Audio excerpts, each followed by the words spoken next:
Bismillahirrahmanirrahim. Assalamualaikum warahmatullahi wabarakatuh. Alhamdulillahi rabbil alamin. Wassalatu wassalamu ala rasulillahi ajma'in. Amma ba'du. Teman-teman yang dirahmati Allah subhanahu wa ta'ala, perlu kiranya kita kembali mengingat makna tawakal yang sebenarnya. Makna tawakal menurut Al-Harawi dalam Manazilu Al-Sa'irin, tawakal adalah menyerahkan urusan kepada yang berkuasa, menanganinya dengan kepercayaan utuh. Inilah tingkatan spiritualitas yang sulit dicapai oleh orang awam, tapi mudah diraih oleh insan pilihan. Maksud menyerahkan urusan kepada yang berkuasa, menanganinya dengan kepercayaan utuh adalah menyerahkan seluruh perkara kepada Allah, bersandar pada kekuasaannya dalam mengatur siklus alam semesta, mendahulukan perbuatannya ketimbang perbuatan kita, dan mengutamakan kehendaknya di atas kehendakan kita. Menyerahkan urusan terbagi dua macam. Yang pertama, pasrah atau berserah diri. Yang kedua, tawakal, yaitu memasrahkan urusan kepada yang layak mengurusnya. Penyerahan urusan pun bisa dilihat dari dua sisi. Pertama, Allah subhanahu wa ta'ala memasrahi manusia untuk memelihara apa yang diserahkan kepada mereka.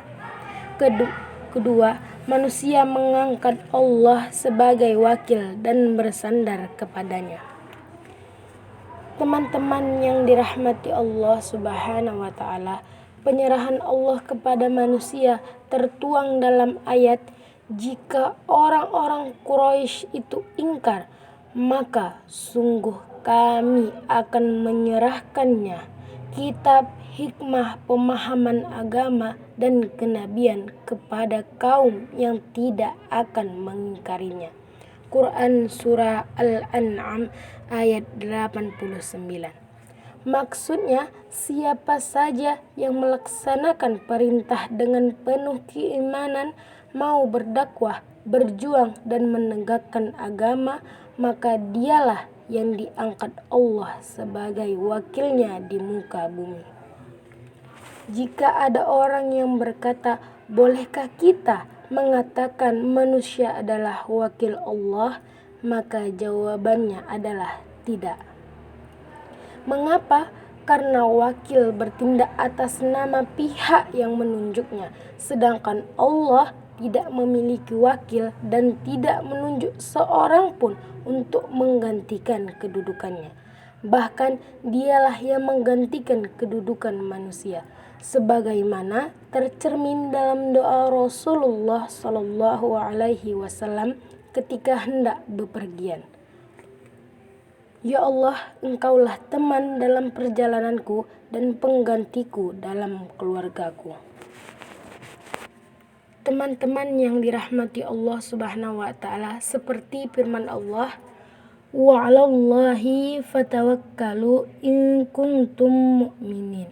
Dan hanya kepada Allah hendaknya kamu bertawakal jika kamu benar-benar beriman. Kemudian Allah subhanahu wa ta'ala melanjutkan lagi dengan bacaan wa 'alallahi falyatawakkalil mu'minun. Dan hanya kepada Allah sajalah hendaknya kaum mukmin bertawakal. Ibnu Abbas meriwayatkan, hasbunallah wa ni'mal wakil, cukuplah Allah sebagai pelindung kami, diucapkan Nabi Ibrahim ketika dilemparkan ke dalam kobaran api, dan diucapkan Nabi Muhammad ketika orang-orang kafir berkata, sungguh orang yang telah sepakat untuk membunuhmu, karena itu takutlah kepada mereka. Hadis riwayat Bukhari.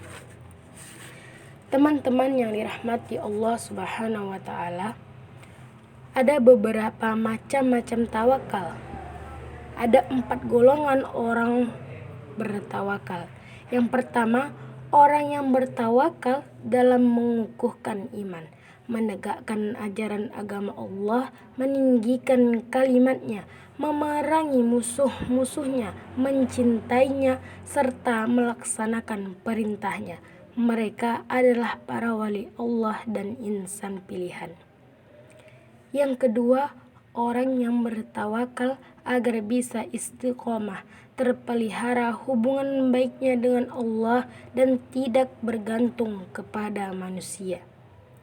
Yang ketiga, orang yang bertawakal untuk mendapatkan kebutuhannya seperti rezeki, kesehatan, pertolongan menghadapi musuh, memperoleh jodoh, anak, dan sebagainya. Yang terakhir, orang yang bertawakal dalam mewujudkan perbuatan dosa dan tindak kejahatan.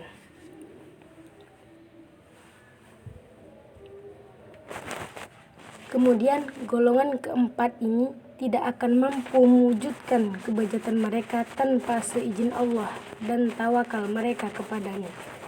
Bahkan terkadang tawakal orang-orang ini jauh lebih kuat dibandingkan dengan tawakal kebanyakan orang taat. Mereka menjerumuskan diri ke dalam kehancuran sambil berharap Allah menyelamatkan dan menyukseskan mereka dalam mewujudkan keinginan. Tawakal yang utama adalah tawakal yang menunaikan kewajiban, yaitu kewajiban kepada Tuhan, kepada makhluk, dan kepada diri sendiri. Jika engkau bertawakal kepada Allah dengan sungguh-sungguh, engkau pasti memperoleh apa yang kau upayakan. Jika upayamu disukai dan diridhoinya, engkau akan mendapatkan hasil terpuji. Jika upaya itu mengundang kebencian dan murkanya, maka yang engkau tuai adalah kerugian. Dan apabila upaya itu bersifat mubah, maka engkau akan memperoleh nilai kebajikan dan perbuatan tawakal. Sementara hasil dari tawakalmu sendiri tidak akan bernilai jika ia tidak menambah ketaatanmu kepadanya. Mungkin cukup sekian pembahasan tawakal yang dapat saya sampaikan. Semoga bermanfaat bagi teman-teman sekalian. Saya akhiri, wabillahi taufiq wal hidayah. Wassalamualaikum warahmatullahi wabarakatuh.